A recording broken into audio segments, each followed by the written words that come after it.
Hello everyone and welcome to today's webinar. The OECD is the heart of global economic cooperation, and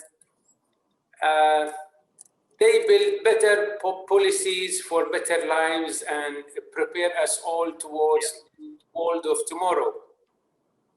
Last month, they celebrated their 60th anniversary, meaning they draw on 60 years of experience, which not only makes them fit for their great mission, but also a trusted global voice and advisor. With 37 member states, hundreds of projects in thousands of locations involving billions worth of economic and social projects, they are too well known to be further introduced here. The way the OECD works is that they have 10 or more key directorates representing the major work streams, and each directorate has a number of units with specialized teams looking after different work areas, projects, and initiatives. As far as our today's webinar is concerned, the OECD is the world's top authority on pension expertise, research, publications, and advisory. They are one of the most active and productive in this field. They have several studies and initiatives. However, the two flagship reports that the world of pension waits for with great anticipations are the OECD Pensions Outlook and the OECD Pensions at a Glance. Each of these is a biannual report. So 1 year we get the pension outlook, and the year after we get the pensions at a glance. The Pensions Outlook 2020 was released last month in a big event at the OECD.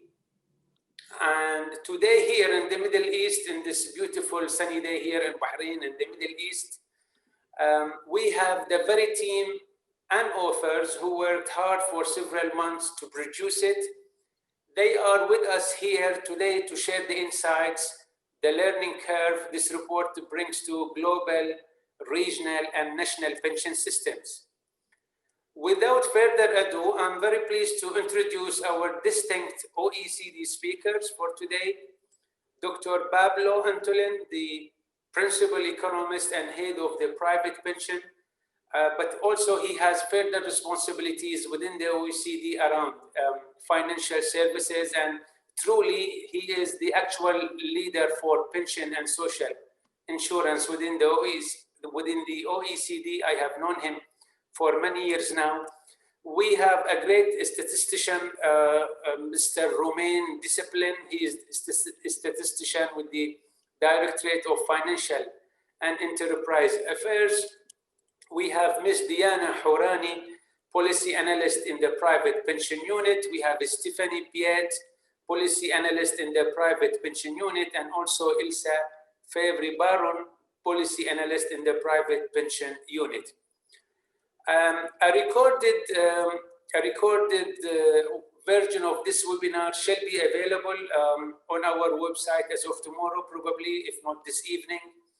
And we have a large crowd of delegates participating today from government pension funds, from global actuary houses, insurance providers, brokers, risk analysts, economists, and financial services professionals.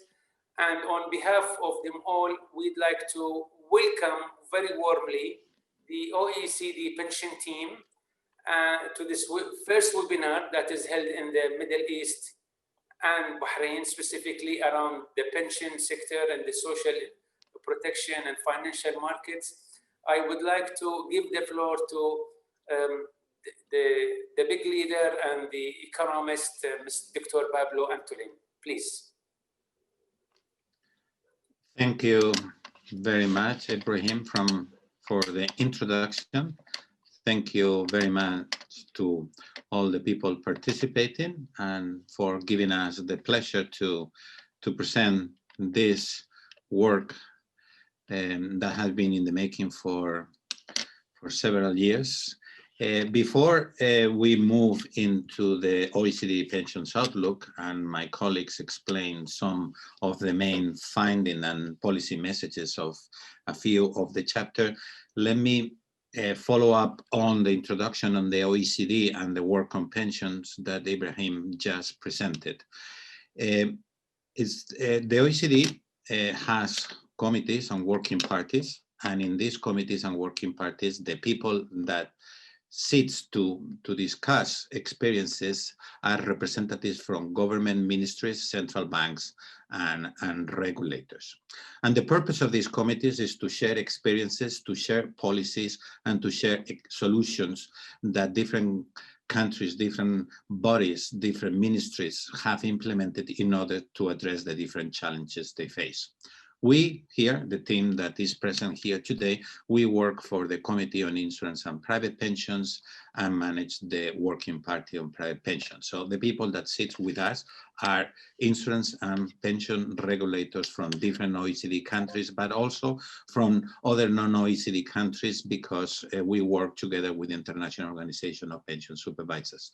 And in those meetings, in those working parties and committees, what we do is to share the experiences from all the other countries, and we, the OECD Secretariat, learn from those exchanges and produce work distilling what policies work and what doesn't work, and also why.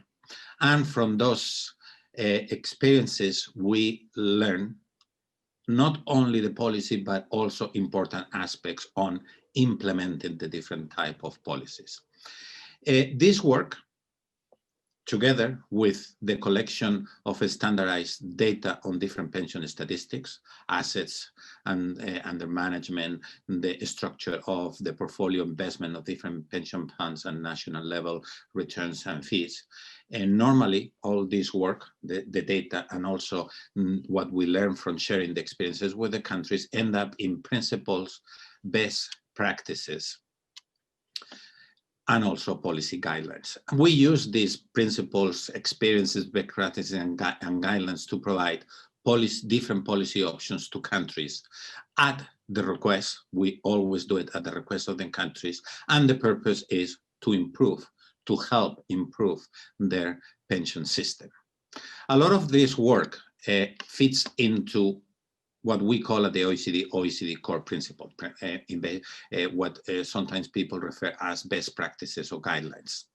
And one of the main ones we have at the pension unit is the core principle of private pension regulation.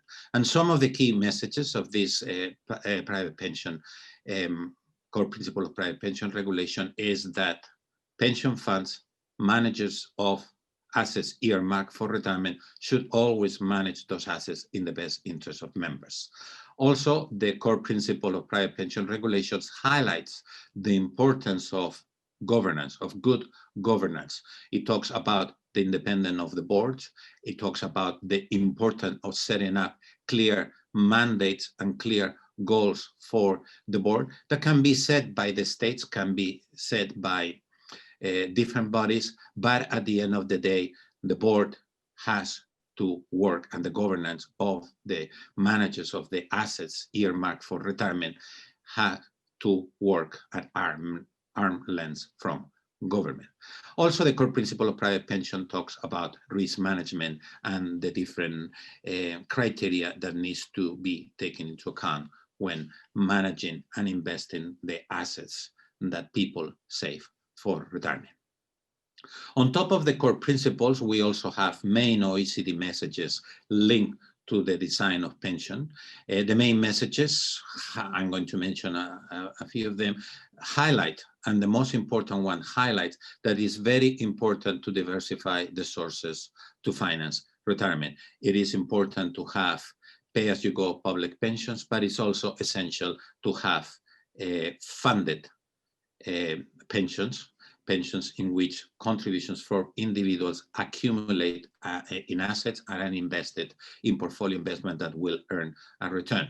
But also, we also highlight that these two components should always be designed taking each other into account. So Funded pensions should complement pay-as-you-go public pension, and public pensions should complement funded and pay-as-you-go pensions. And also we highlight in these main OECD messages that it's important, it's essential, more than important, that pension system policymakers implement basic pensions to protect everybody reaching retirement age. So nobody in any society at retirement is not left behind. All this work, as I mentioned, that we share and we learn from the countries sharing their experiences in addressing and facing the different challenges, also is published in different editions of the Pension Outlooks, and as well in different monographs. And here today, we are here to discuss one of the editions of the OECD Pension Outlook, the 2020 Pension Outlooks. And before I leave the floor to my colleagues to explain the main messages from the specific chapters and going more into detail, let me just talk a little bit about the current pensions outlook. The current pension outlooks tries to highlight that it is important that policymakers improve the sustainability and increase the resilience of retirement savings system. And for this to be achieved, they need to balance different trade-offs when making decisions on improving retirement savings arrangements. But we also look in the Pensions Outlook, and there is a monograph that we look forward to publish soon on the impact of COVID-19 on retirement savings. And we recognize that has dealt an unprecedented shock, and chapter 1, and my colleague Romain Despalins will talk about this in more detail. But also the Pensions Outlook tried to highlight that even before COVID-19, retirement savings and all age pension arrangements were facing daunting challenges. If we go on with the slides, we can see that one of those main challenges that retirement savings and all age pensions were already facing was population aging, longer life to finance in retirement, and smaller cohorts entering the labor market. But the next bullet point shows that also we're facing an environment of low economic growth, low wage growth, low returns, and low interest rates. And the Pensions Outlook highlights that it's very important to take this into account when discussing policies. Also, it highlights that in order to make retirement saving arrangement more resilient and address the challenges posed by the need for or of early withdrawal about COVID-19, it is important to consider the option of creating a long-term savings arrangement that include a saving account earmarked for retirement, but also another saving account, long-term saving account earmarked for emergencies. So measures to improve sustainability and increase resilience are the key goal in this Pensions Outlook. And what are the chapters that we look? What are the main things that we look? If we go to the next slides, we have all the different chapters that we look at in this Pensions Outlook, and some of them are going to be described in more detail by my colleagues shortly.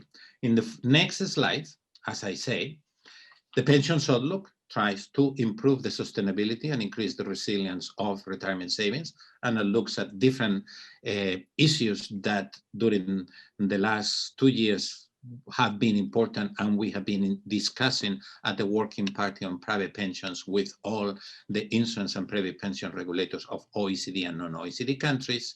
And in each chapter, we highlight that to improve this resilience and the sustainability, there is a trade-off, as I mentioned, that policymakers need to make when deciding the type of policies they need to make. There is not a perfect policy. We always try to highlight there is always choices to make, and the choices implies a trade-off. And in chapter 1, the main message is to balance the trade-off between short-term and long-term consequences of policies' responses to COVID-19. Chapter 2 argues on adopting a framework to assess the adequacy of retirement income and discusses the trade-offs. Chapter 1 will be described by by Romain Despalins, and chapter 2 by Diana Hourani. Chapter 3 looks into the heterogeneity of workers in non-standard forms of works, and it argues that it requires a distinct approach for the different type of non-standard forms of work, to say for retirement. Chapter 4 will look into selecting default investment strategies and argues that involve a trade-off between maximizing retirement income, what is normally referred to upside potential, and limiting the risk of getting low retirement income, what is normally referred to as the downside risk. Chapter 5 continues with the discussion of defined contributions and the choices on investment strategies, but here it focuses more on addressing the potential negative consequences of frequent switching of investment that is sometimes allowed in different countries. Switching is important, being able to change investment strategy is important, but of course there is a trade-off with the negative implication of frequent switching, and the chapter dwells on this. Chapter 6 looks into the sustainable risk of sharing, the sustainability of risk sharing, and it argues that it requires a regulatory framework that support the fairness in value transfer. Any risk sharing implies a value transfer, and this has to be seen to be fair, the continuity of the arrangements and the security of the promises, whatever type of promises exist in the arrangements. And finally, chapter 6 looks into communication and retirement saving, in particular, different investment strategies with their potential and the risk that Elsa Favron will be speaking about. So I leave now the floor to my colleague, Romain Despalins, to move on to the presentation on chapter 1 of the Pensions Outlook. Thank you. Thank you, Pablo. Thank you, Ebrahim. And hello, everyone. I have a few slides on chapter 1, which are going to appear on the screen. But it's a pleasure to share with you today the outcomes of the chapter 1 of the OECD Pensions Outlook, looking into retirement savings and old age pensions in the time of COVID-19. So if we move to the next slide, please.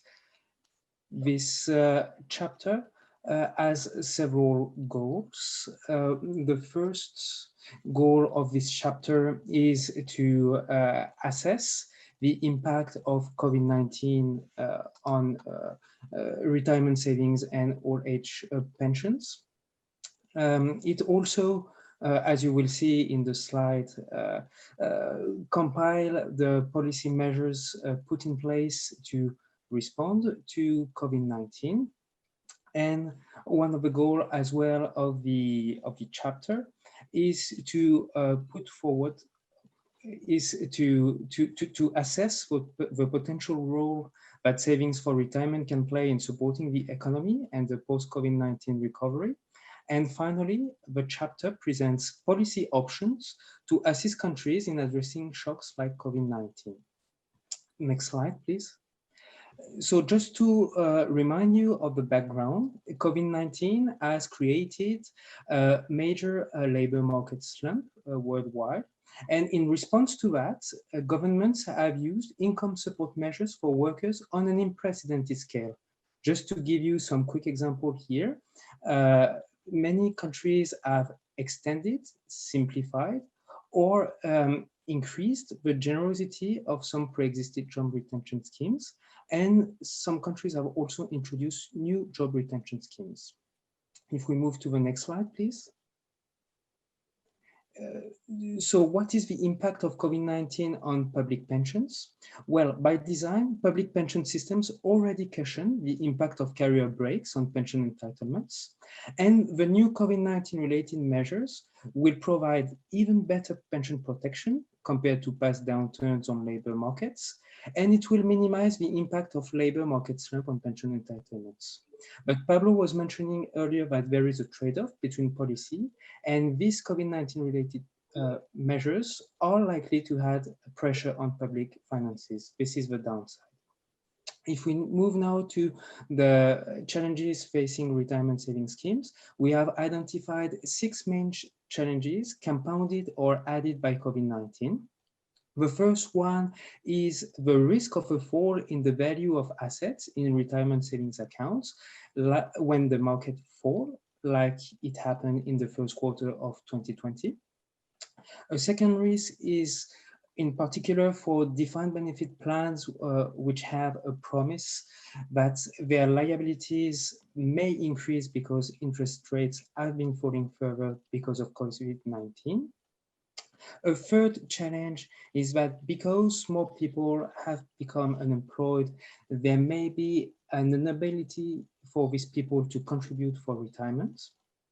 A fourth challenge arises from the operational disruptions as people have to stay at home and work from home as we are doing on our side today, for instance. A fifth challenge is that as people have been losing their job and maybe in financial distress, this COVID-19 outbreak may have induced them to prioritize immediate needs over their long-term interests.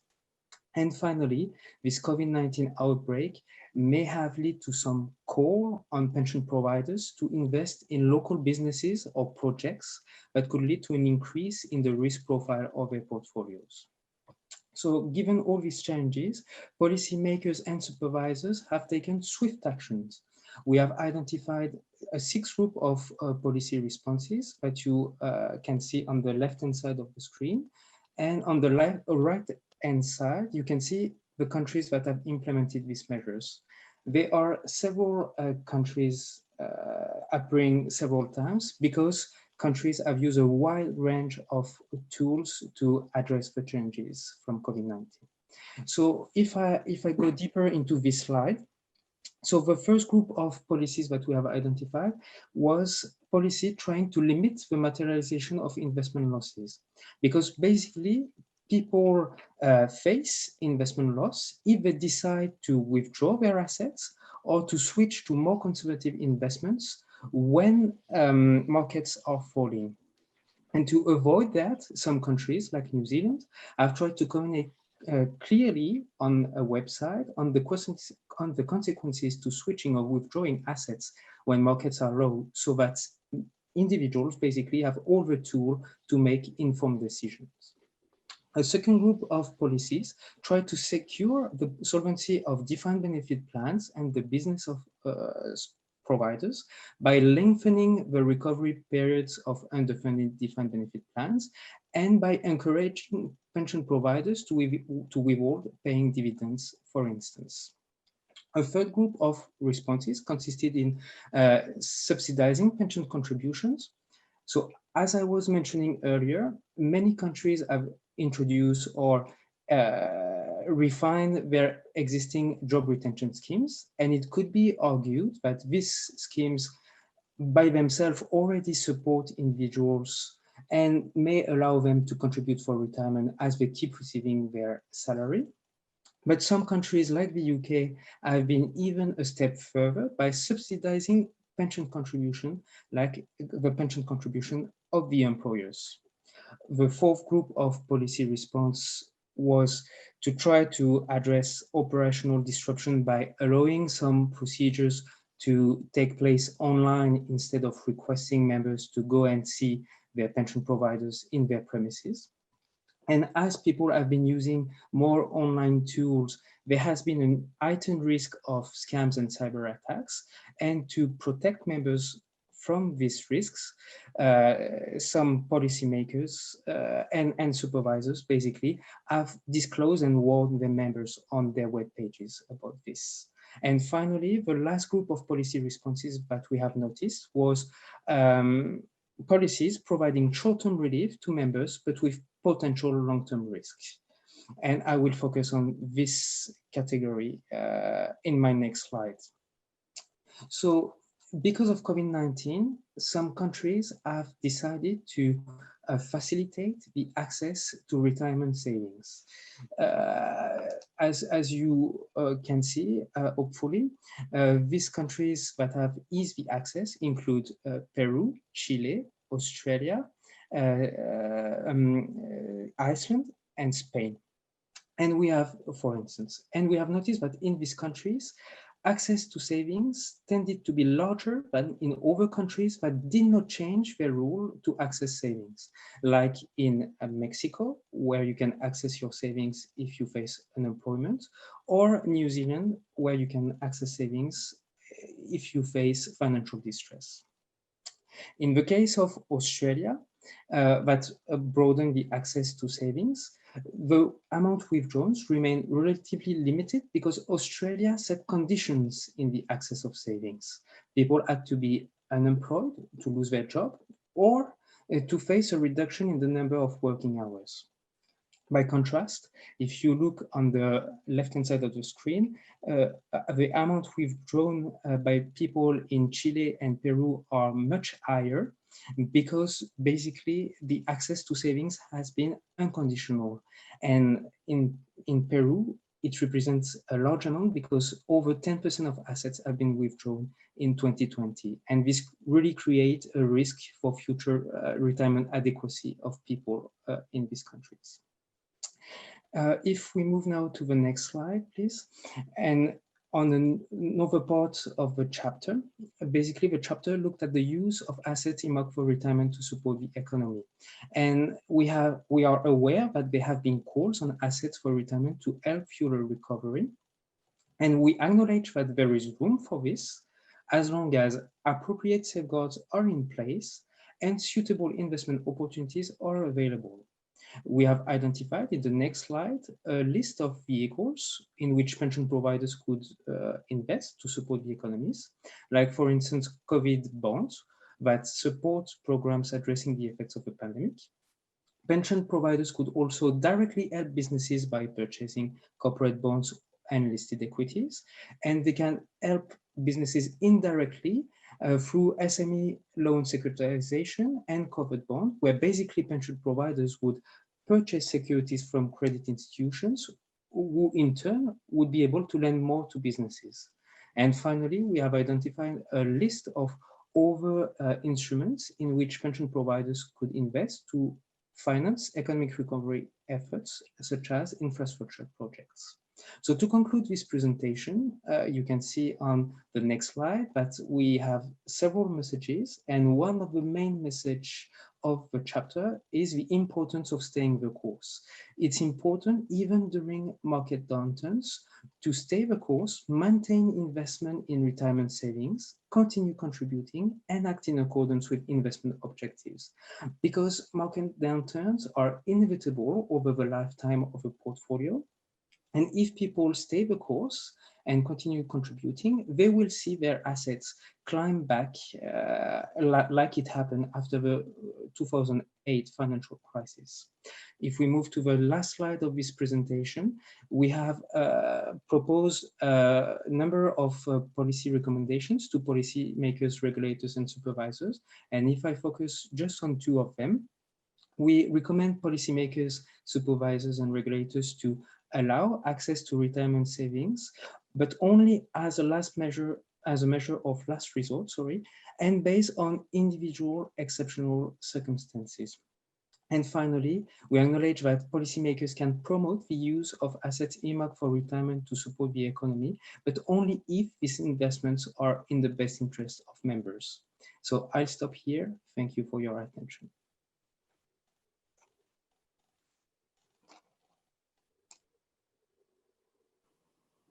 And I will now give the floor to my colleague, Diana Hourani. Thank you, Romain, and good afternoon, everybody. Thank you for taking the time to listen to our launch today. So I'll just wait for the slides to come up quickly. But just as some background, what I'll be presenting is the second chapter of the Pensions Outlook, which is concerned with having a strategy for assessing the adequacy of retirement income. So next slide, please. So maybe just as some background, why did we decide to write a chapter on retirement income adequacy.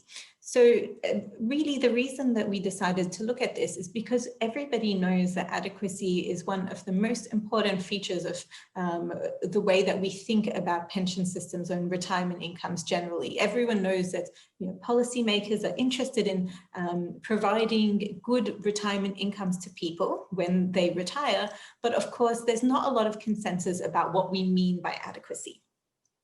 So you can see on the slide there some of the common questions that we found arise when people talk about adequacy. So what do we mean by adequacy? Adequacy with respect to what? Adequacy for whom? How do we account for risks? Do we need targets and so on? And so when we started our research, we found that we were faced with a lot of these questions, and the questions can sometimes get a little bit muddled. And we figured that a really important contribution to the literature on adequacy is to try and come up with a framework so that we can be able to talk about adequacy in quite a structured way. Next slide, please. And so what the second chapter of the Pensions Outlook seeks to do is to put forward this framework for assessing the adequacy of retirement incomes. But to just take a step back from the framework first, it's important to clarify what is the perspective that we're taking when we talk about this framework. What we seek to do is put ourselves in the shoes of policymakers. And it's important to make this distinction because, of course, what is adequate income for an individual or what they would assess to be adequate for themselves is a very different question, and probably also we could write a whole chapter on that. It's very different to the question of what policymakers would look at when they talk about retirement income adequacy. So what we're focusing on is if we're a policymaker and we are seeking to look at, broadly speaking, how does an entire retirement income system or scheme, how does it perform in terms of adequacy, and will it be capable of delivering good incomes to people when they retire? So in order to answer this question, we put together this framework, which is summarized on the screen there for you. And I'll quickly go through the different elements now, but then go into more detail in a moment.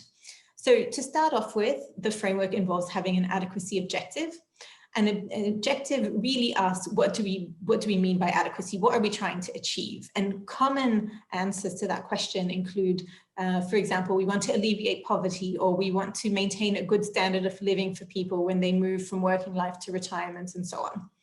So once we have the objective, then of course we need to have indicators to be able to measure adequacy with respect to that objective. And that's when we have indicators such as replacement rates, projected incomes, and so on.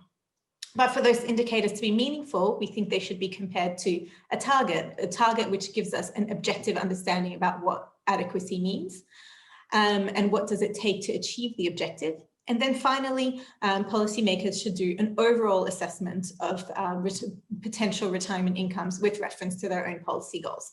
And I'll go through that in just a moment. So next slide, please. So we've given a framework, which we know, of course, can be quite abstract.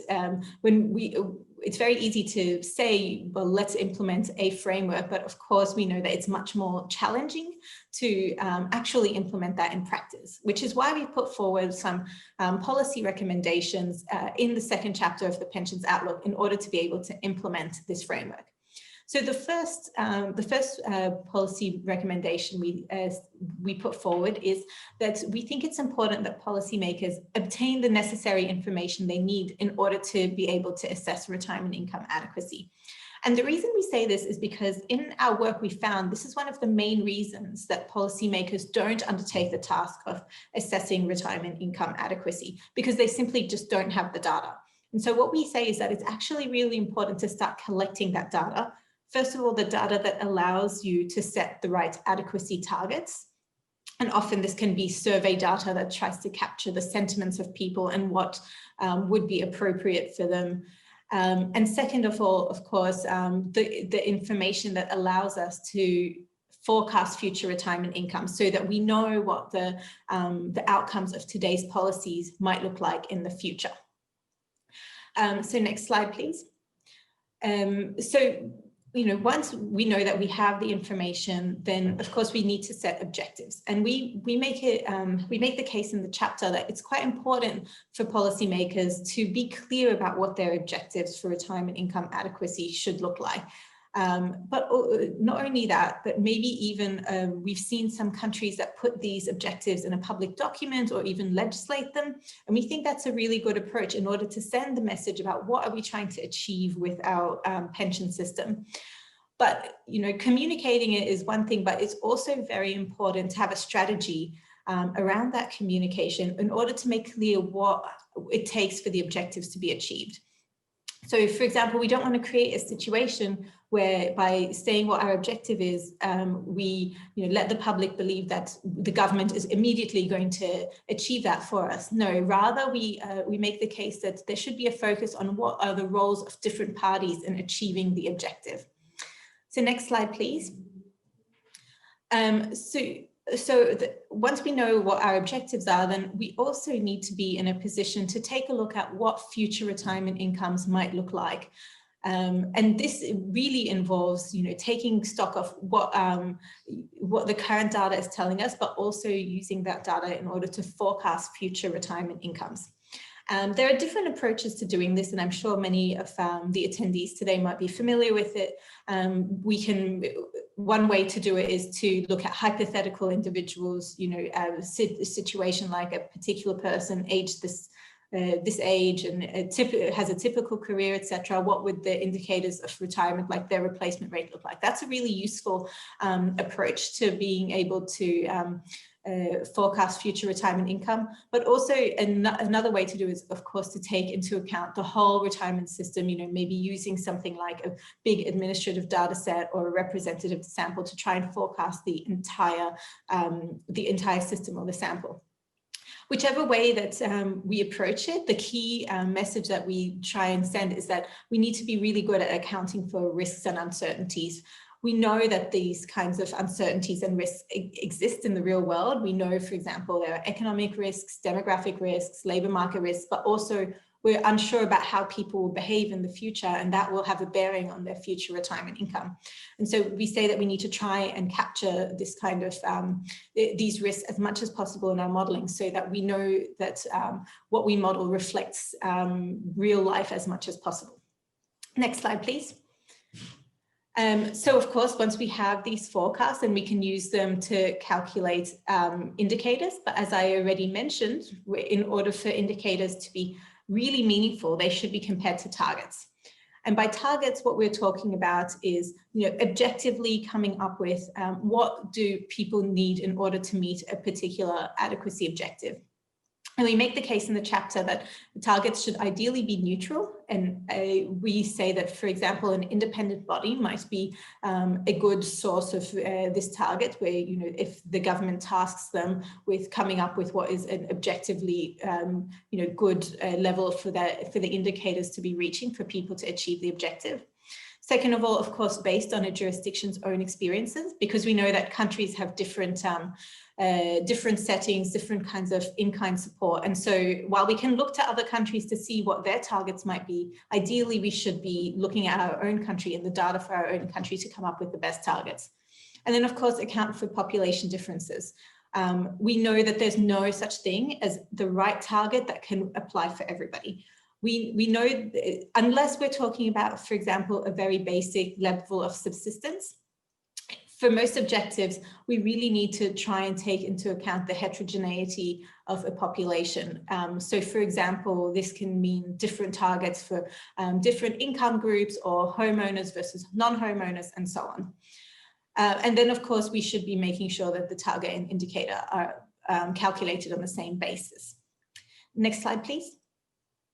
So then, using this information, so what we have is our objective, we have forecasts of future retirement incomes, we've calculated indicators, compared them to targets. Then finally, the role of policymakers is to look at all this information and then conduct an adequacy assessment with reference to their own policy goals. And what we mean by this is that we acknowledge that we know that most governments probably can't get 100% adequacy by every metric. We know that this is often unsustainable. But instead, we know that it's important to take a stance about what's reasonable to achieve. So for example, we might say something like, well, we want to get 100% of the population achieving the poverty, alleviating poverty objective. But if we're talking about maybe being able to smooth income from working life to retirement, something more reasonable might be 80% of the population, just as an example. And then using these goals, we should be, policymakers should really be getting in, doing their forecast and then actually quantifying how many people in the population are reaching these goals and then, or not reaching them. And then of course, responding with policy change where necessary. And we also say that this should be done quite regularly because we know that times change, the targets might be changing. We might find that economic outcomes or demographic outcomes might not have turned out the way that we initially thought, and it's very important to be able to update these our thinking from time to time and repeatedly do these adequacy assessments to be sure that we're on track to be achieving the right goals for the population. Next slide.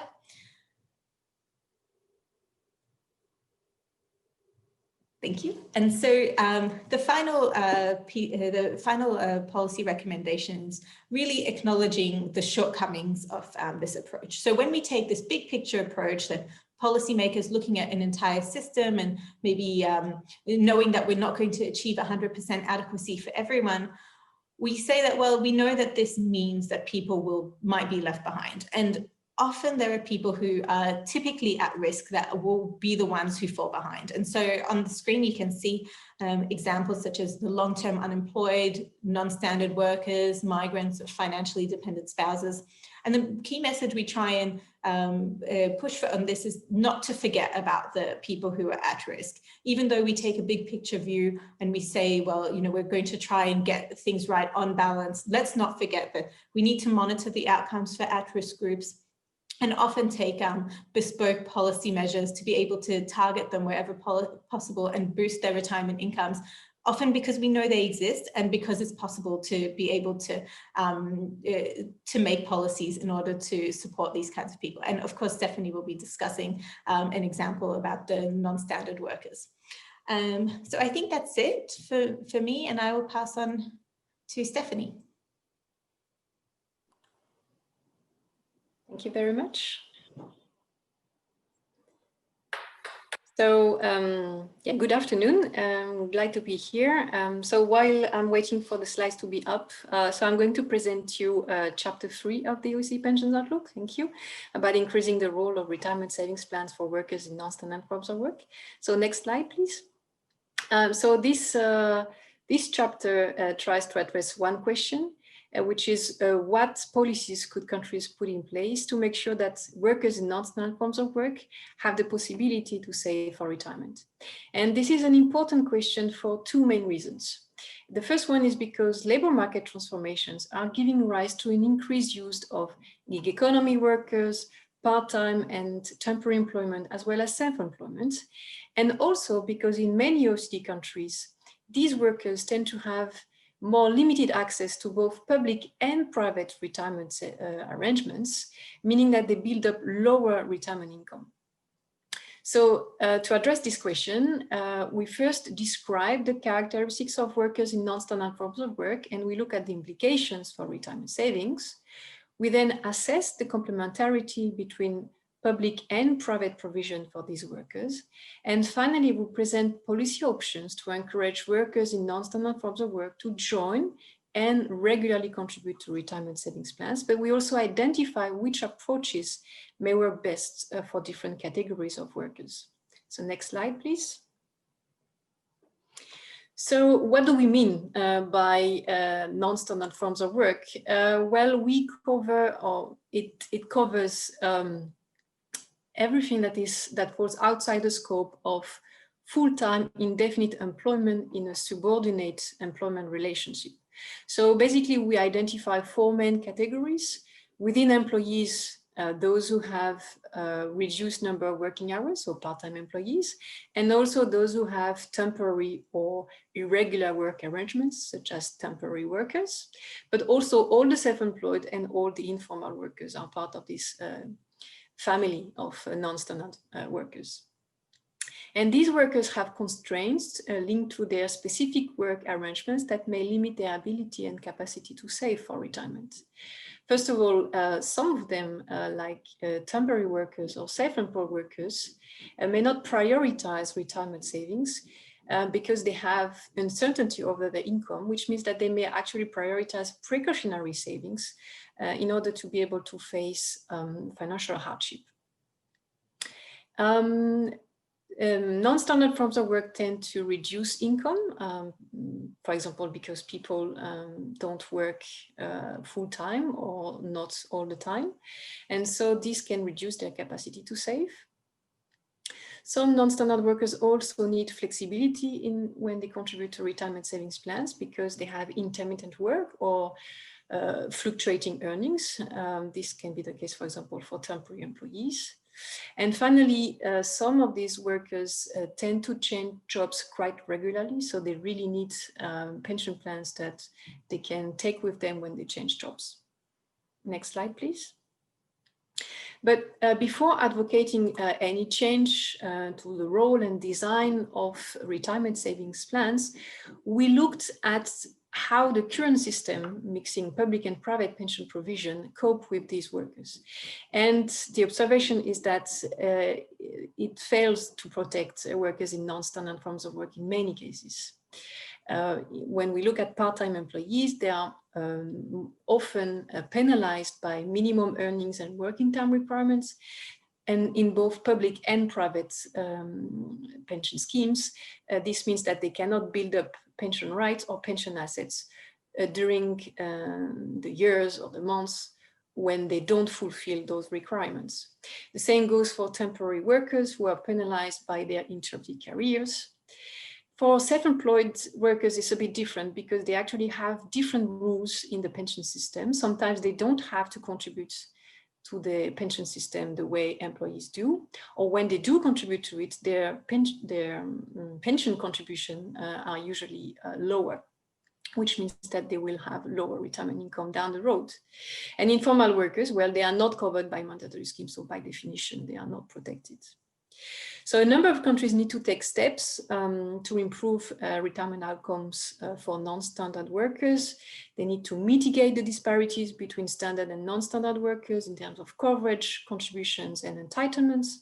And focusing on retirement saving schemes, some countries need to better align their system with the OECD core principles of private pension regulation that Pablo was mentioning during his introduction, and this could make pension system more inclusive. And this means having non-discriminatory access to pension plans, minimizing vesting periods, and facilitating the portability of pension rights and assets. Next slide, please. But beyond that, we looked at the experience of the OECD countries, and we believe that there is also a need to encourage these workers to join and regularly contribute to retirement savings plans. So we looked at country experiences in doing that, and we have identified 3 policies to encourage enrollment and 5 policies to encourage regular contributions. So to encourage enrollments, one easy solution, I would say, is to apply the same enrollment rules that already exist for standard employees and to extend it as much as possible for non-standard workers. And especially when there is already a scheme of automatic enrollment or mandatory enrollment for standard full-time permanent employees, then it's easy to extend it to some of these non-standard workers.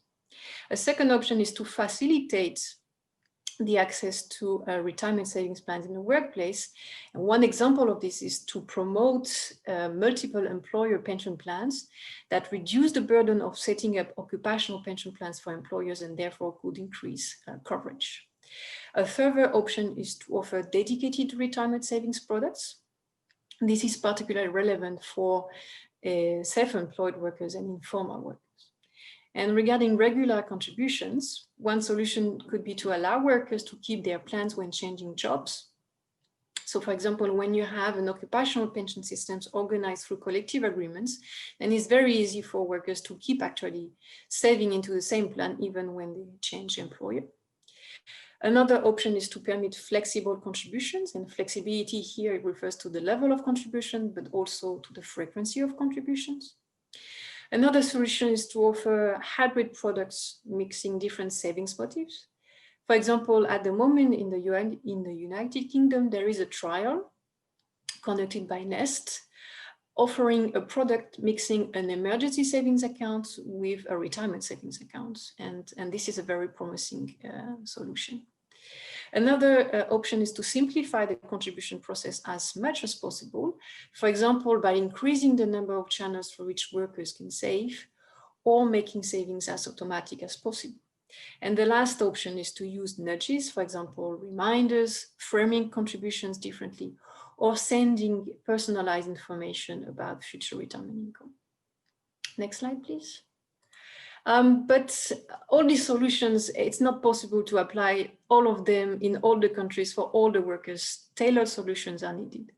First of all, depending on the current structure of the funded pension system, different approaches may be more appropriate for different countries. And one important aspect is whether the occupational or whether the retirement savings system is already structured around occupational schemes or around personal schemes. Because from our observation, personal pension systems already tend to be quite inclusive of all the workers, which may not be the case of occupational pension schemes. So more efforts may be needed when you have already a system around occupational schemes.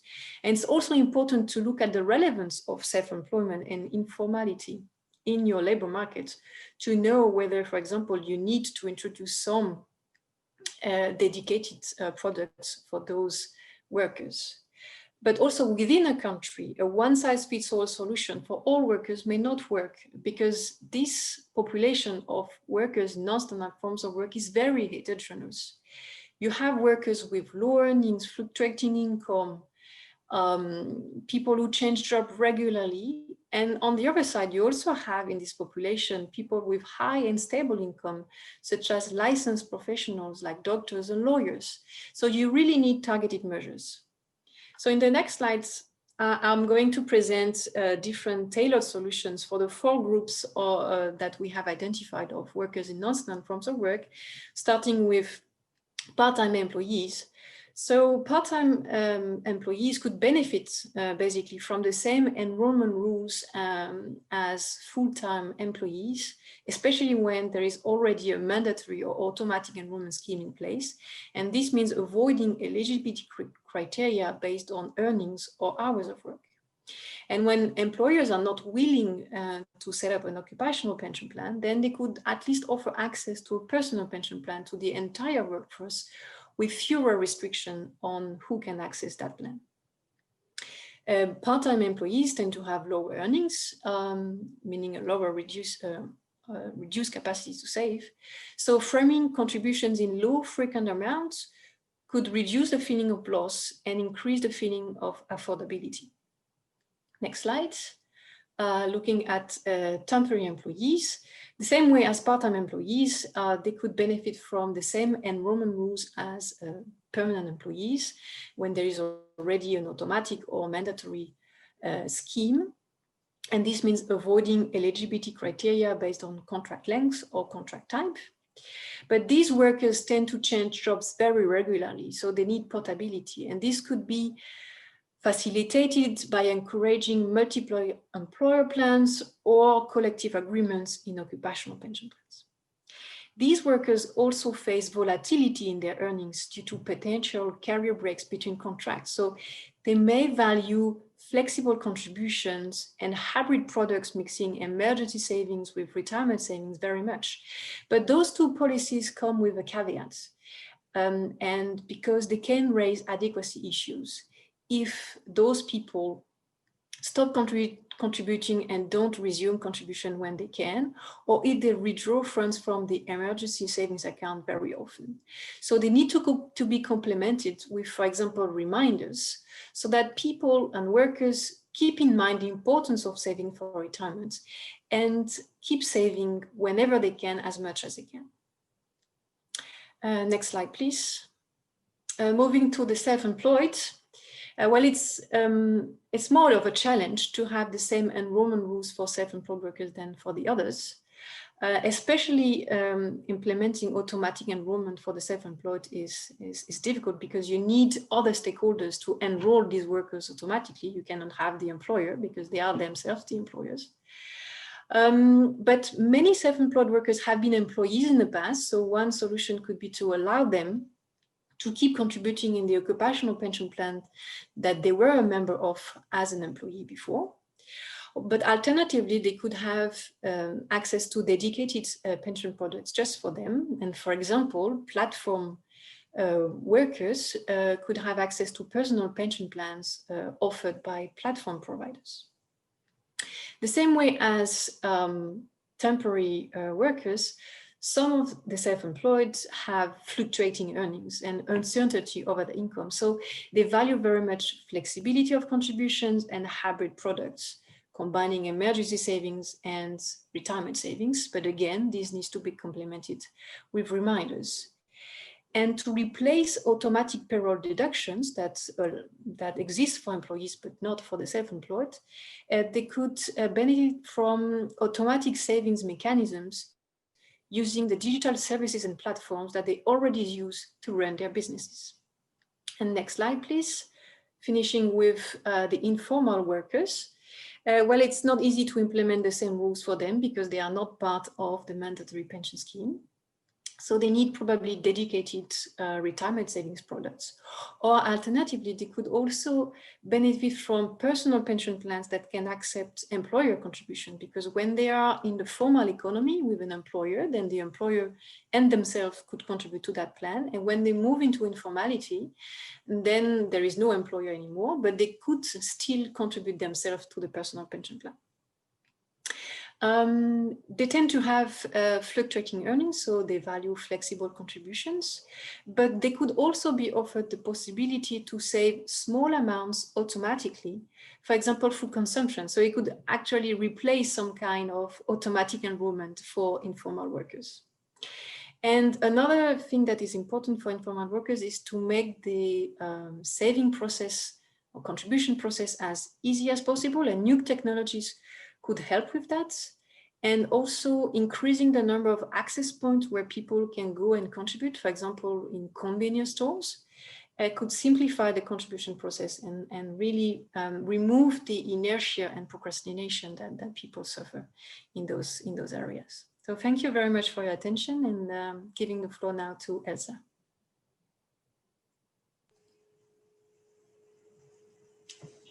Thank you, Stephanie. While I wait for the slides to be up, I'll just introduce myself. So my name is Elsa Favre-Baron. Hello to everyone. So I'm also part of the pensions team, and I focus on matters related to investments. And I will now present chapter 7, which is the last chapter of the Pensions Outlook, and which is about communicating on investment strategies.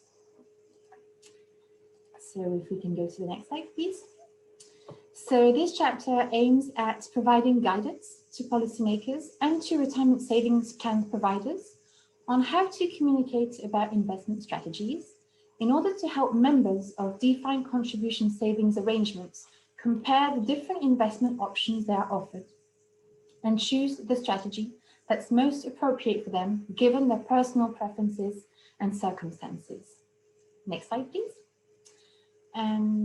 So the outline of the chapter and of this presentation will be the following. So first, I'll present some of the context and the role and importance of communication for defined contribution retirement savings plans.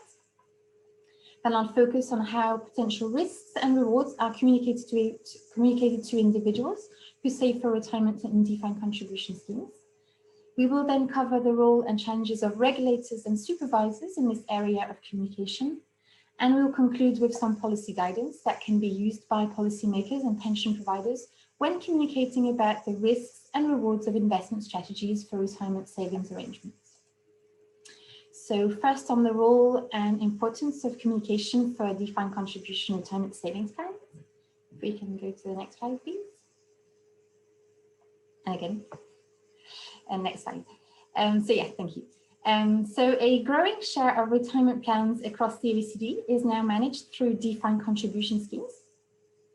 So it's important to have in mind that in a defined contribution world, individuals are responsible for making several important decisions that will have implications for their future retirement income. So depending on the structure and design of the pension system, people may need to decide first whether or not to participate in the funded retirement system. If they do participate and save for retirement, they may need to choose how much and how often to contribute to their retirement savings plan. Then they might be able to select a pension provider to save with, and will most likely be able to choose how to invest their savings. Finally, upon retirement, they might also be able to decide how to withdraw their savings between different payout options. So given these important decisions individuals have to make, it's crucial to have a close look at the information that they use and how they understand it in order to make up their mind. So next slide, please. The OECD has worked on several topics related to communication about retirement savings, which are useful when considering how communication is articulated to help people compare investment strategies. So the main lessons learned from previous OECD research is that there's always a trade-off between simplicity and accuracy when communicated to individuals about their retirement savings. A lot of information may provide people with a more complete and more accurate picture of their options and personal situation, but it may also lead to confusion and discourage engagement as people tend to ignore what they don't really understand. Another important finding is that communication should be coordinated when several stakeholders are involved. So for instance, public authorities and private pension providers. Communication should focus on one message at a time, again to avoid confusion. And communication can be phased and planned if it involves multiple messages, but one message at a time is important to ensure effectiveness. The third main finding from previous research is that it's important to go through an evaluation process for any communication strategy experience in order to assess the impact and the cost-benefit balance of the chosen method and to adapt it if necessary, that is, if the set objective has not been reached. So these lessons are important to keep in mind when working on the ways to communicate about investment strategies to help people compare their options and choose how to invest their retirement savings. In order to make this decision, people need to understand the potential risks and potential rewards of the different options that are offered in order to decide whether to remain with the investment strategy that are assigned to by default or to go with a different one. So we therefore performed a stock taking of some of the methods used to communicate on risks and rewards in OECD countries. We looked at the metrics used as well as the communication techniques chosen by different jurisdictions and providers. And this stock taking exercise has allowed us to analyze some of the pros and cons of the different approaches. So as the slide shows, in order to communicate some risks and rewards, pension providers need to apply a sequential approach. And first, to define what they want to measure. So this involves defining an outcome, that is, what risks and rewards are for retirement investment strategies. So for instance, risk can be to have investment returns that fluctuate a lot. Rewards can be defined in terms of expected retirement income. So once you have that outcome set, a metric must be chosen to represent it in order to be able to assess whether the risk or reward objective is met by the investment strategy. So next slide. The slide shows, I don't know if you see it yet. Yes, thank you. The slide shows some of the metrics commonly used across the OECD to measure risk, rewards, and both aspects combined. The most widely used metric of risk across the OECD is the volatility of returns. And we also have other metrics, which include the share of equities and high-risk assets in the portfolio allocation, or value at risk, expected shortfall, for instance.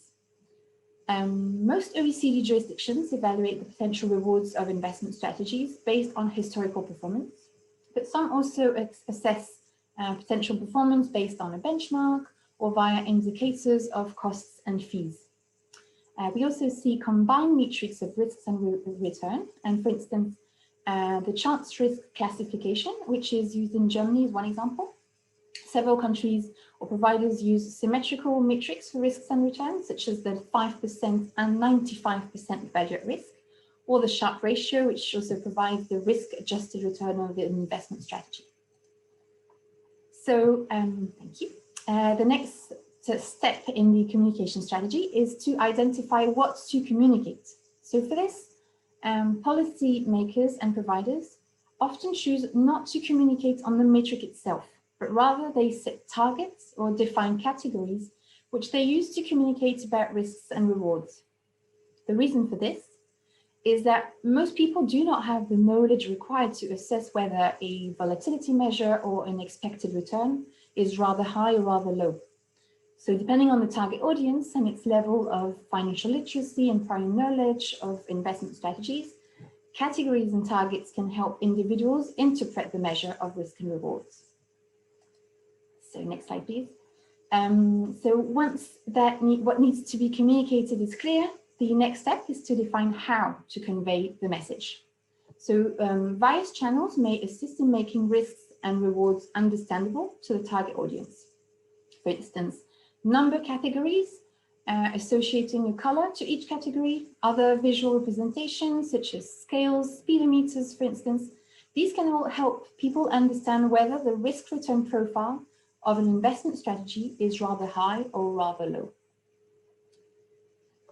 Next slide, please. The final stage is to ensure the effectiveness of the chosen communication strategy.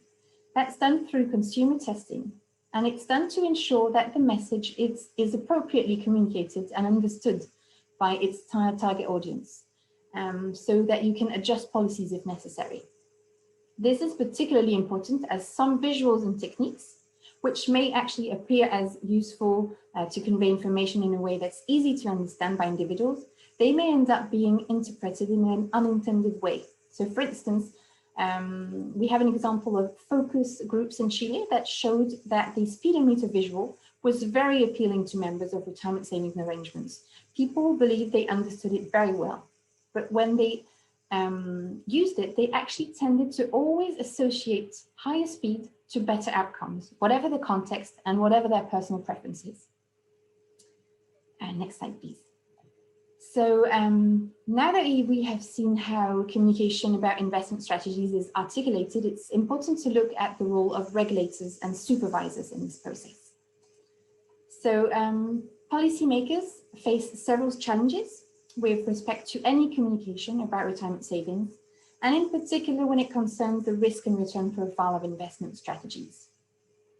So first, getting people's attention can be difficult, as people are usually more concerned with matters that affect their immediate well-being rather than what concerns their future. So there's a need for policymakers to ensure that communication can catch people's attention to begin with. Then regulators and supervisors require that providers provide transparent information about the products they offer.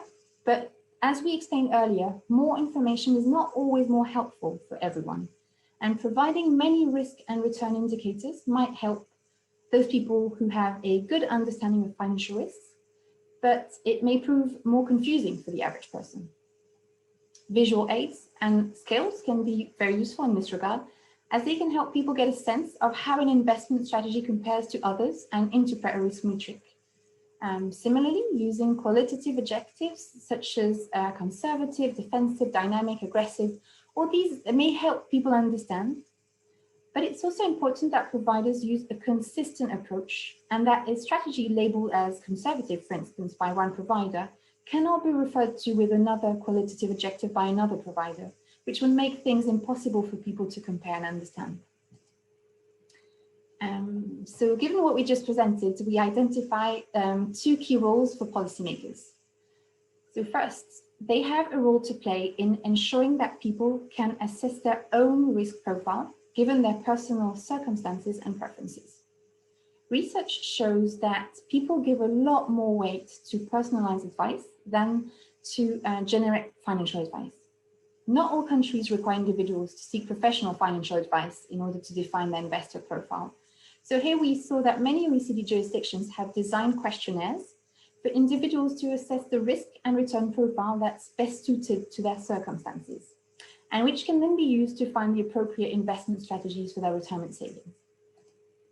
And the second key role of regulators and supervisors is linked to the assessment of the effectiveness of communication tools. We know from research that perceived complexity can discourage people from making financial decisions altogether. So it's important that policymakers take an active part in making sure that what's communicated is actually understood by individuals. When carrying out such effectiveness assessment, for example, through consumer testing, it's also important to take into account the specificities of different groups of individuals, as some communication tools and channels may be effective for some groups, but not for others. For instance, communication can target women or younger age groups. So it's important to have in mind that the target audience, to always have the target audience in mind to ensure that the variety of individuals is taken into account in the communication strategy. And so finally, the chapter concludes with some policy guidance to help pension authorities and pension providers when communicating about investment strategies to help people compare and make appropriate decisions. So this slide highlights some of the recommendations put forward in the chapter. So first, use simple, straightforward, and adapted communication. In order to convey information about the risks and rewards of different investment strategies to people saving for retirement, it's important to keep in mind the level of financial literacy of individuals and to avoid jargon and complex metrics. Second, standardize communication in order to leave as little room for interpretation as possible. Standardizing communication helps people understand and compare their investment options, which is key in defined contribution retirement schemes for people to be able to choose where and how to invest their retirement savings. Multiple indicators of risks and performance may help inform individuals, but they can also create confusion if there's no framework or consistency between the different metrics used. Similarly, different visual representations may appear to different groups of individuals, and they can be useful. But it's important that the underlying metrics and risk groups are consistent. Same for the use of qualitative adjectives to label investment strategies. They should be consistent to avoid confusion and mixed messages. The third lesson is that people need to be helped to identify the risk and return profile that's appropriate for them. This can be done through financial advice, but also through other means. And it's important that the outcome of this assessment can be mapped to the risk categories of investment strategies so that people clearly understand what's appropriate for them given their needs and their preferences.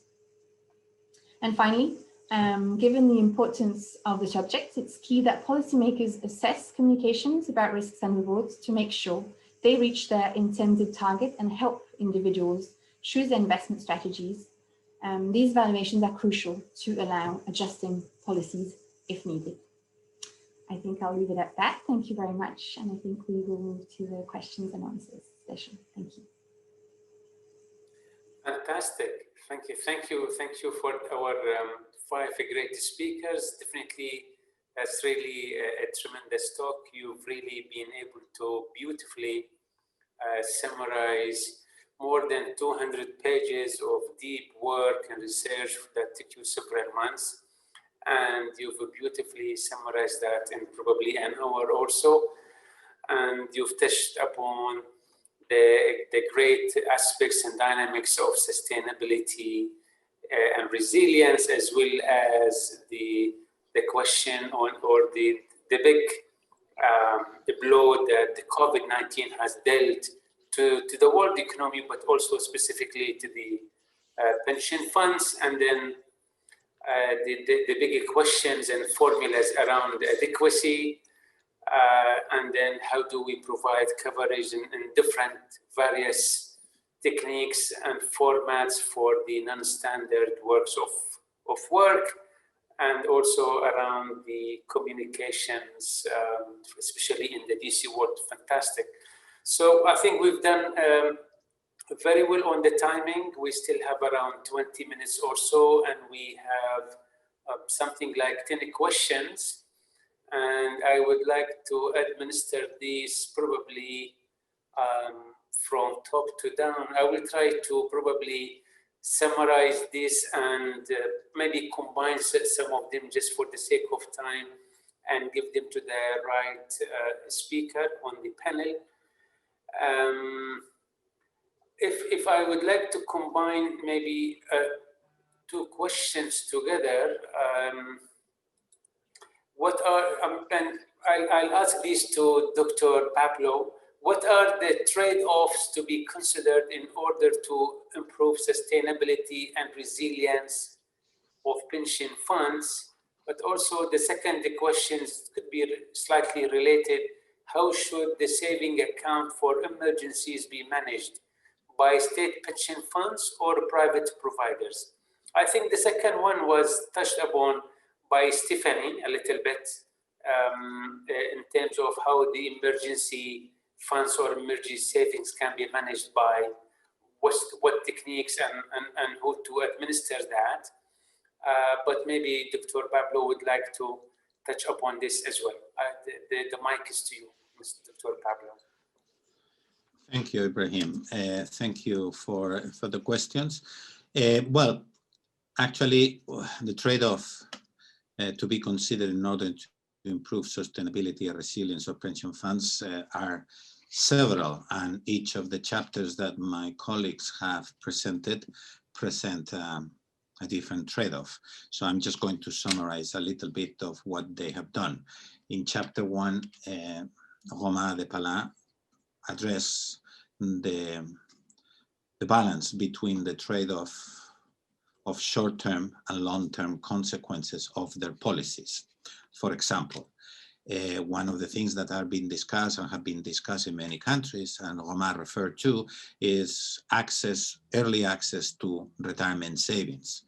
Well, early access to retirement savings, it does have a short-term goal, which is to provide assistance to people who has suffered loss of income or unemployment as a result of COVID-19 or any other shock. Unfortunately, if people have early access to the retirement savings, the day they retire, they will have lower retirement savings to finance their retirement. So it does have a negative impact in the long term. So policymakers, when implemented policies, and we don't say that it should never be granted the access, as Romain says, it should be access granted under exceptional hardship circumstances, that access will have an impact on the adequacy in the long term. And if you have a pension system, as we at the OECD recommend, in which everybody should be protected at least at a minimum retirement income, it will fall into the budget and it will have a fiscal implication. So this is one of the trade-offs we talk about. Stephanie, on the chapter on the standard forms of work, talk about the heterogeneity. And the trade-off here is that, well, there is not one policy to address the heterogeneity of standard forms of work. There are different types of people, and policymakers need to take into account their peculiarities, their particularities, and design a whole range of different policies for the different types. Some of those policies will affect all of them equally, some will affect them in different ways. And the trade-off of these differences in the impact is important to keep in mind. And that leads me to the second part of the questions on the saving accounts for emergency. Stephanie referred to it when she mentioned that the nest, which is sort of like the fall, in inverted comma, the fall public pension fund offers a specific, is experimenting with a specific account for certain type of non-standard forms of work, and including emergencies could be this. The question refers whether it should be a state pension fund or private providers. We do not have a message on whether it should be a state pension fund or a private provider. Our message, and that refers to the issue of the governance I mentioned at the beginning of my presentation, which is reflected in the OECD core principle of private pension regulation, but also in a chapter of the Pensions Outlook back in 2018. What is important is that whether the provider is a state pension fund or a private provider, it should be well regulated. It should have a well-designed governance structure with a clear mandate clear objectives. The board has to be, members of the board has to be fit and proper, and it has to be an arm's length from the government once the mandate and the objectives are set. So these are examples of the trade-off, and this is an answer to the second question. Thank you. Thank you, Doctor. I have a couple or more questions on the impact of COVID-19, and I think I will pose these to our friend Romain. Let me ask them, let me read the three of them together, and then maybe you can take probably 4 or 5 minutes to answer them. The question is, what's the biggest lesson to social insurance funds from the COVID-19 in light of the various responses made by different countries? And will the pension industry be ever able to optimize its mathematical architecture or model so that it stays resilient in the future? That's the first question. The second one is, how does COVID-19 sharpen focus on resilience and sustainability of household finance? And the third question, again, COVID-19, if you can handle the 3 questions at one time, is will COVID-19, sorry, where's that? 1 minute. Since COVID-19 death mostly happen in older age groups that retired, is there also not a preserve positive effect on current pension payouts from a government standpoint, and how is this dealt with? Or maybe if you want me, I can read them one by one later on. It's up to you. Thank you, Ebrahim. It's clear if I forget to cover one point, please remind me, or colleagues, don't hesitate to step in as well. So regarding first the lessons to social insurance funds, and maybe more in general to pension funds and pension providers, we are well aware that basically one of the risks within the retirement saving system is the financial risk. And I think it probably took everybody by surprise last year when market fell suddenly. But the thing is, it's not a big deal over the long term, these short-term shocks, as long as pension providers and people stay the course. But the thing is, when you can see markets crashing like last year, there may be a risk that people may want to withdraw their assets and move out of the system. And this is where it's very important that pension providers, but also supervisors, intervene to communicate clearly that these are just short-term events, and that if people stay the course, they will recoup the losses.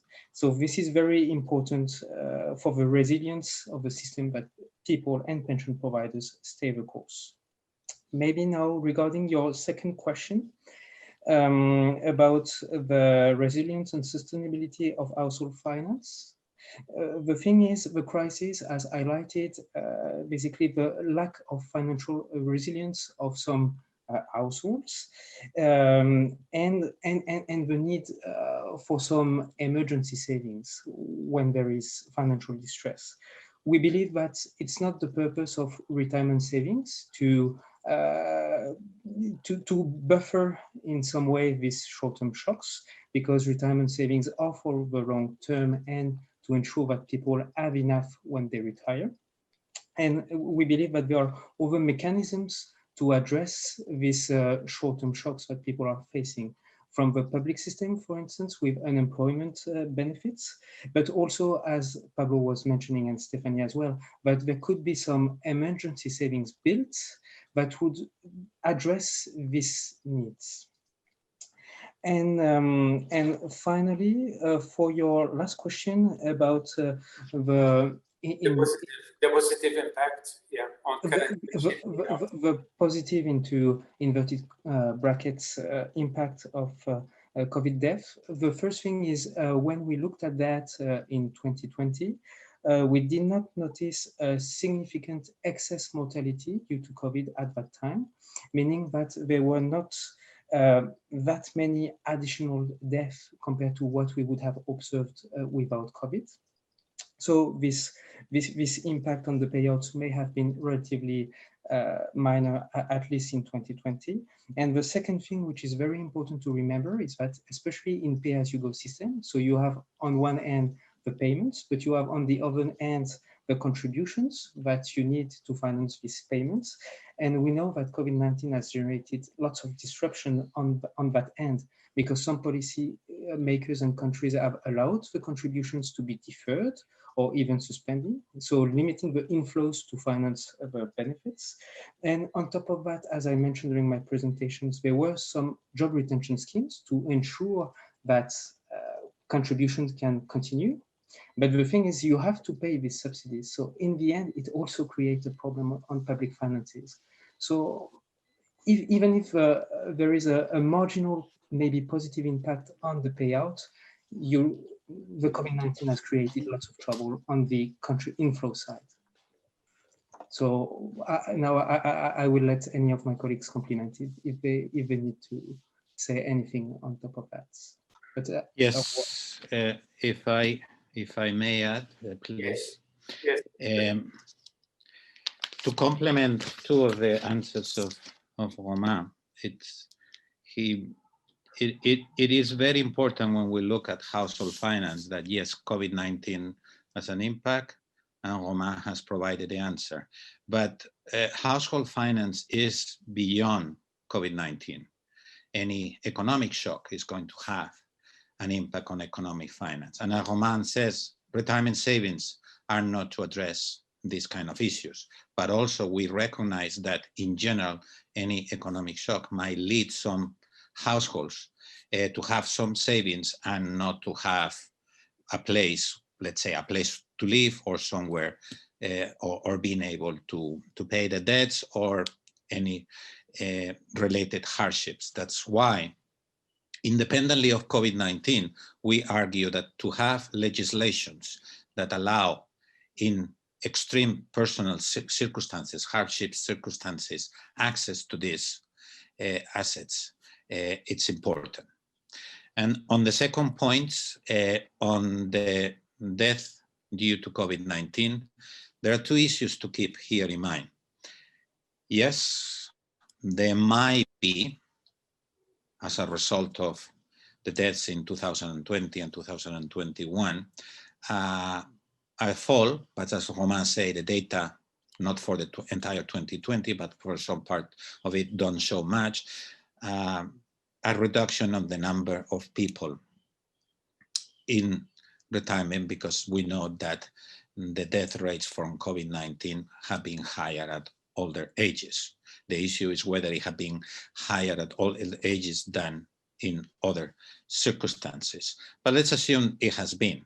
So what we are going to be seeing is that, yes, there will be less people to pay pension because they have passed away, but the ones left might have a higher average life expectancy than the pool that was before, which might bring another set of factors. So when we look at this issue, we have to take into account the two sides of the impact of death from COVID-19 at older ages. Thank you.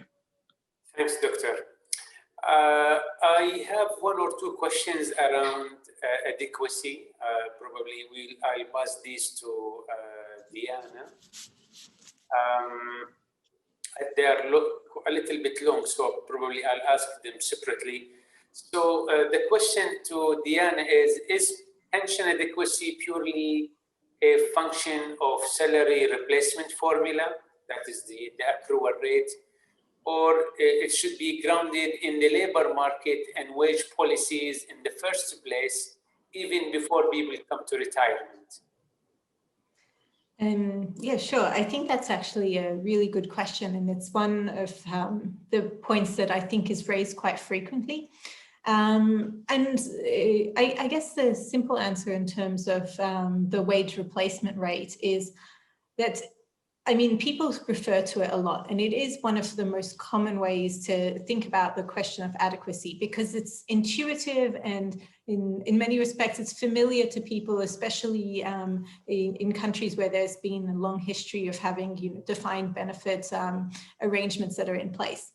But actually, one of the things that we try and point out is it's really not the only way to think about the question of adequacy, and it is important to try and think about other ways. So when we talked about this framework where we have, you know, different objectives and different indicators, really the replacement rate is one indicator for one objective.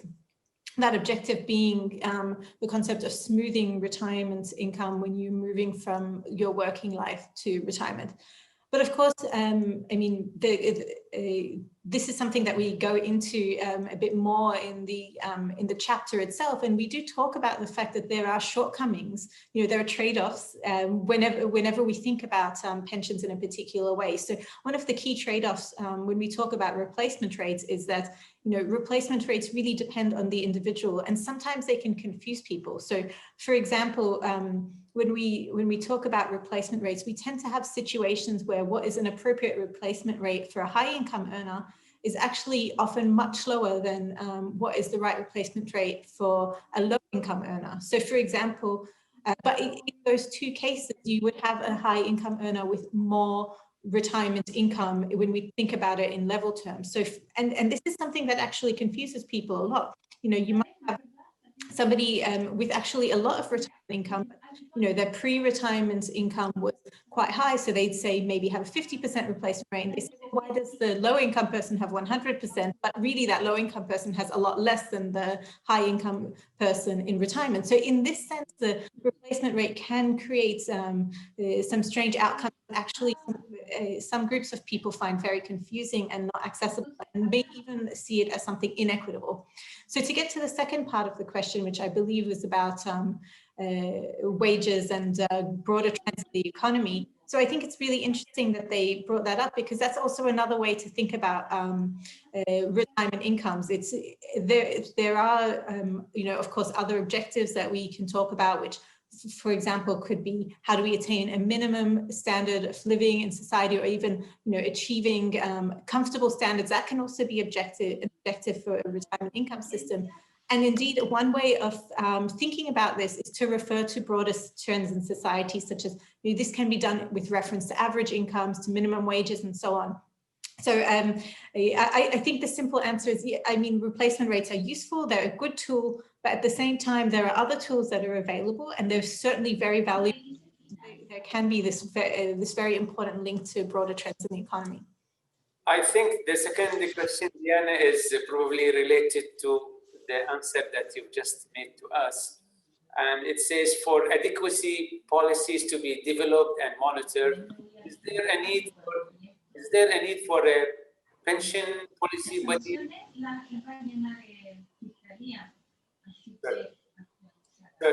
So the question is, for adequacy policies to be developed and monitored, is there a need for a pension policy body that builds a wider institutional framework beyond the state pension funds?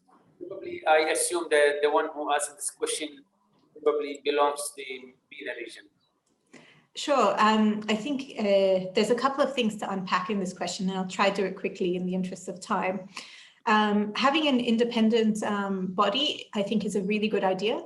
One of the things that we say in the chapter is that really having this independent standalone body is a good way, first of all, to be able to set targets, to be able to analyze the retirement incomes from an independent standpoint.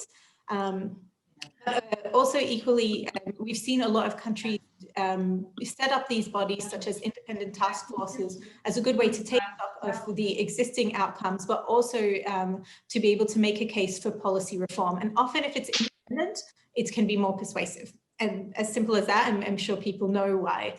The other part of the question, I believe, refers to the state-based pension funds and looking beyond the state-based pension funds.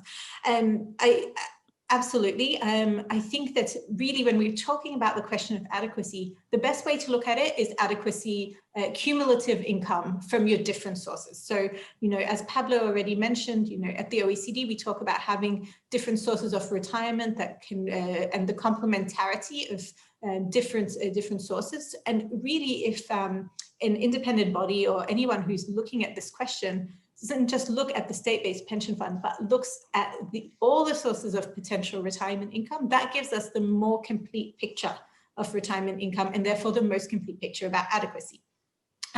Some countries look at them separately, but really, most people think of it in combination. So whether that is state-based pension funds, as well as private pension funds, such as private providers, but also some go on to look at personal savings, or even, the assets such as the family home and so on. So yeah, the answer really is the best way to look at it is to think of the combination of different sources of retirement. Thank you, Diana. It's very elaborate and convincing answer. I have a couple of questions, probably could be related to each other and related to Stephanie somehow. They are too long, so I'll ask them separately again. How do we nudge people in the non-standard forms of work to enroll in pension schemes? And what happens if they don't join a pension? I mean, what's the world experience with this? What happens to them if people in the non-standard forms of work do not join a pension scheme?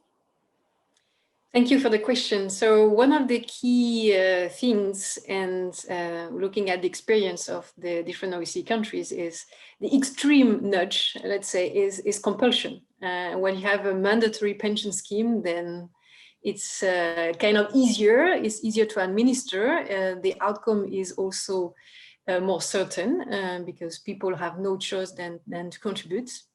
But obviously, we acknowledge that not all the countries want to have a mandatory retirement savings scheme on top of any already existing public scheme.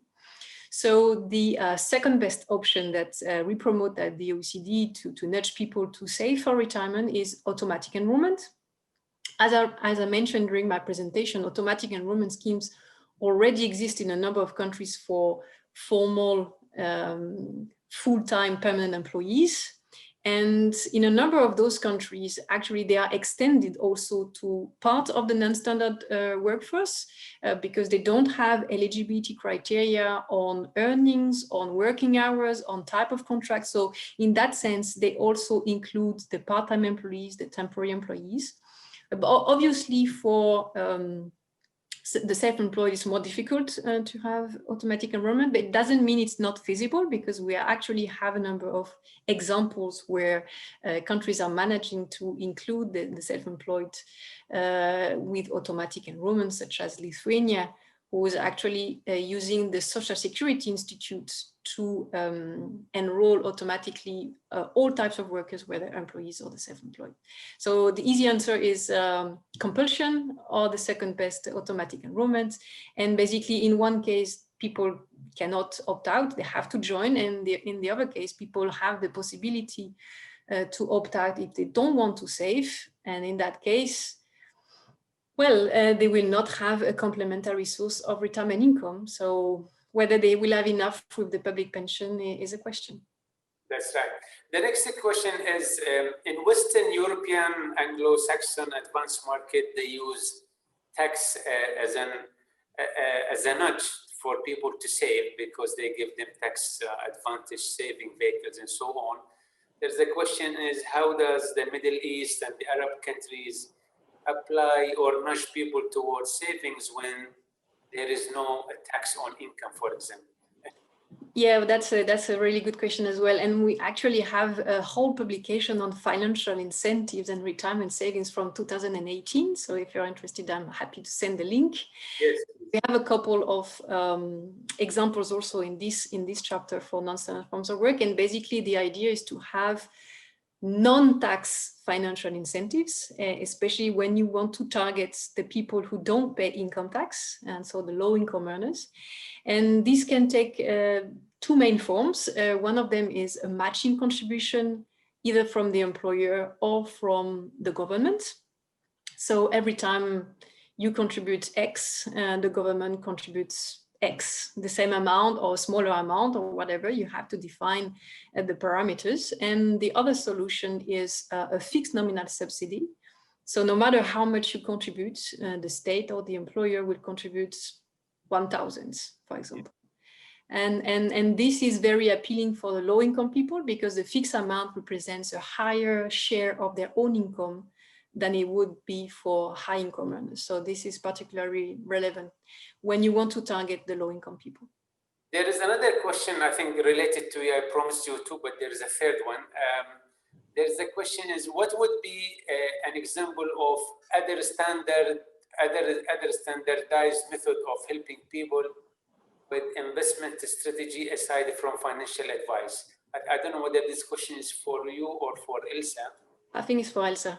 For Elsa, then we'll ask. Okay, Elsa, please, if you've heard the question, you can answer. Sure, I have. Thank you for the question. Yes, so the other type of standardized advice, so what we were saying is that you need to help people make a decision and to find the investment strategy that's most appropriate for them.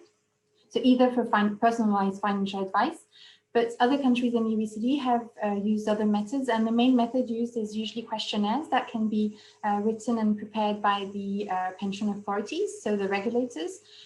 We've asked to ask some questions, like standardized questions, so that people can answer the questions and at the end get a risk rating, for instance, to a risk profile, so that they know that their risk tolerance is, for instance, 1 out of 5 or 5 out of 5. So they're risk takers or very risk averse. And that's very useful for them to get a sense of how risk averse and of their risk profile that's suitable for them. And it's also very useful if you have a mapping, so that when a provider communicates on their investment strategy, they can say, oh, this strategy is best suited for someone who is a 1 out of 5, for instance, so that you can know, okay, this is suitable for me, this is in the range of the appropriate strategies for me.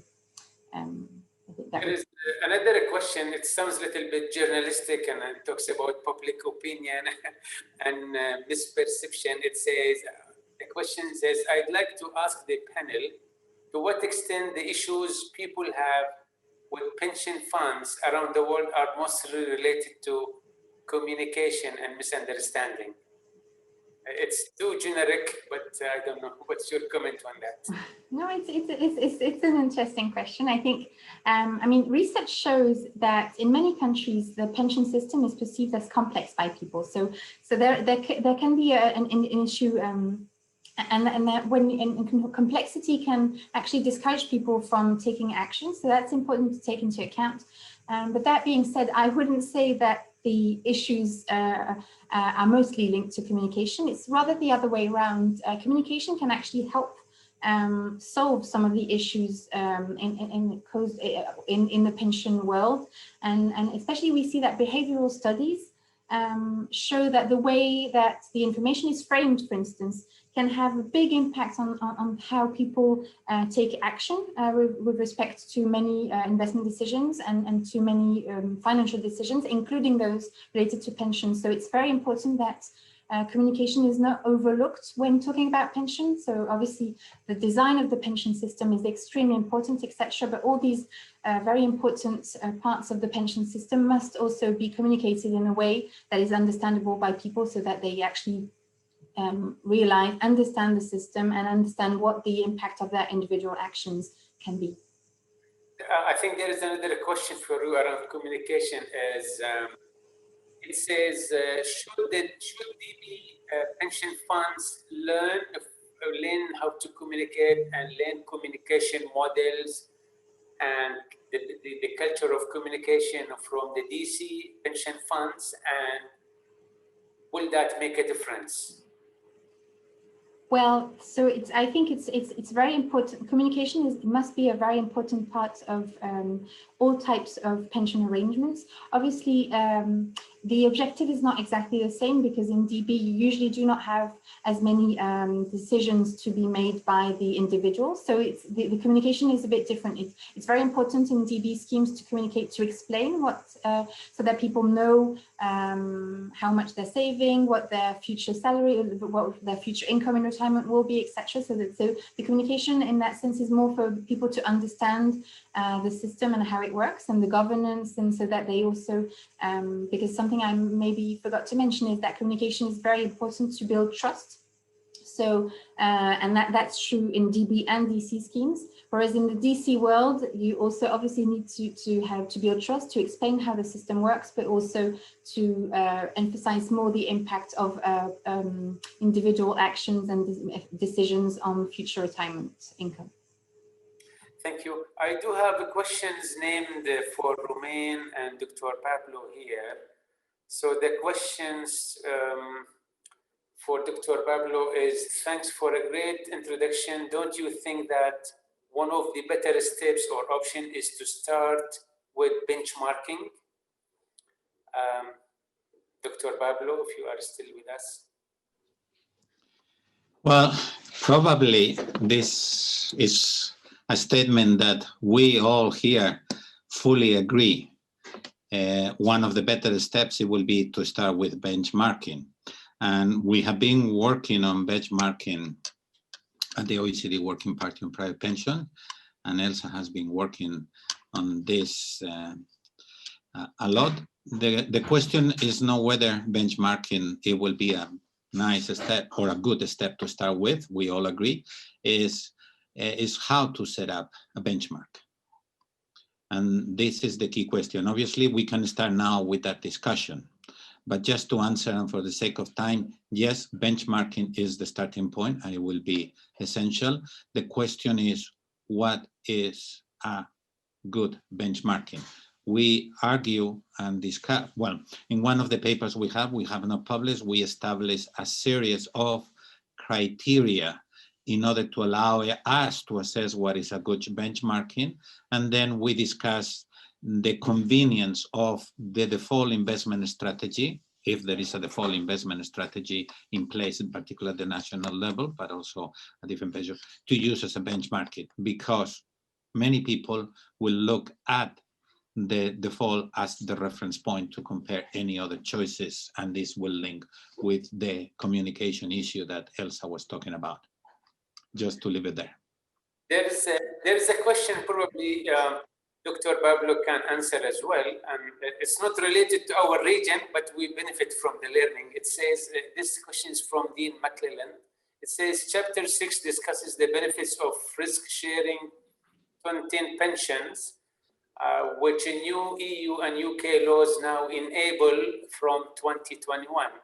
How long do you think it will be before we see national tontine pensions launched again? I saw the question. This question, it has different angles to look at it. Because, well, the key word for me in this question is the word national. If we think national in the sense that all people in a society should be included, then we are, in some sense, we are talking about public pensions. The thing is, we are not talking about the standard way of setting up public pensions, which is pay as you go, and it's also defined benefit pensions. What we are talking here is a national arrangement in which all the people in the society are put together and share their longevity risk, and then retirement income will vary depending on the mortality. The advantage of the tontines is about sharing the mortality risks of different groups, in particular groups that have things in common. The more you extend the group in the pool, the more transfers might be happening between different peoples. And as Chapter 6 argues, then a very strong regulatory framework that looks at these value transfers and makes them in a way that participants see them as fair, and then the chapter discusses, and I cannot go into that, what different angles you can use to look at fairness, it becomes quite important. So if by the question the Dean McClellan refers to having risk-sharing arrangements launch again in the sense of pooling people in a pool of to share mortality and the investment risk during the retirement period, we are going to see it soon. If it means by a national tontine pension in which the entire society, when they retire, they are pooled together to share the risk and the investment risk in a way that is not public pensions in the sense of pay as you go and defined benefit, I think that will take much longer. Thank you, Doctor. The last question, I think, unless we have something else compelling, and this is to Romain.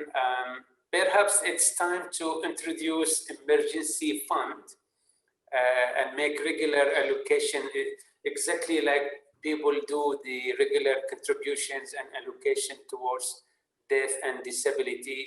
Is it time to also introduce contributions and allocations for a contingency fund? Thank you, Ebrahim. So, in fact, you know, in the landscape, there are many other accounts than just pension or retirement saving accounts. You can have bank accounts, life insurance products, etc. But the problem is how to ensure that people save for retirement when this is voluntary.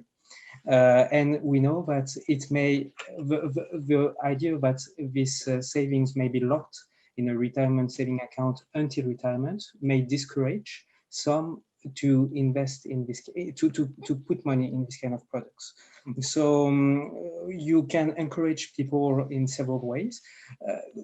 Like Pablo was mentioning also earlier, you can grant access to savings in case of emergency so that people know that if they save for retirement, but there is a big financial distress, they could access some amount in this account. So this can encourage people to save there. There is also some interesting designs that we have noticed, like for instance in Singapore, where basically people contribute into several accounts. So one which is dedicated for medical reasons, one which is dedicated for retirement, one which is dedicated for housing, if I recall correctly. And so basically, depending on the needs, people can access these savings. And another thing which has been mentioned several times as well was the trial in the UK, where basically people could contribute in an emergency saving account. And when this account is full, basically additional savings would go into a retirement saving account. So basically, this is the way to make sure that people who may be discouraged to lock their savings for retirement would still consider and maybe put contributions, because they would know that they could in some way take some savings out for emergency reasons. Well, thank you, Romain. Thank you to all our speakers. I think we are very much on time. We've taken a few minutes, and we apologize for that. We're very glad. We've been honored to have hosted the OECD pension team in the Middle East. Great insights, great lessons have been shared here today. And we hope they add to the experience of the pension industry in the Middle East and in our region. And we look forward to continuing our collaboration with the OECD in the future coming events and pension reports. Hopefully we make this a regular annual platform. And thank you so much, our pension leaders, Dr. Pablo, Romain, Diana, Stefani, and Ilse. And thank you so much to our patient delegates who've been with us for the last 2 hours. We've enjoyed hosting the OECD great team. Thank you so much for organizing this and for giving us the time here in the Middle East. Thank you very much. It has been a pleasure for us to be here. Thank you for giving us the opportunity. Thank you, Doctor. Thank you, Dr. Pablo. Thank you, everyone. Thank you. Thank you.